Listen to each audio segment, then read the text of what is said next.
Part 2 of troubleshooting a client Stiebel Eltron DHC-E 8/10 with check valve.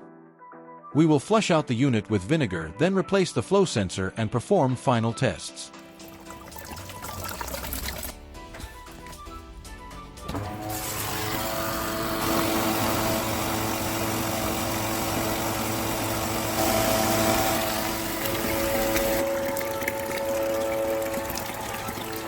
The flow sensor was replaced, so now let's finalize function testing.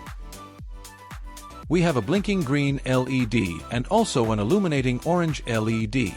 This indicates that the circuit board is sending power to the heating chamber. We can confirm that the water is heating by touch and by observing the current draw on our energy analyzer. Another troubleshoot and repair by MAV Electrical Services. Like, share and follow for more videos.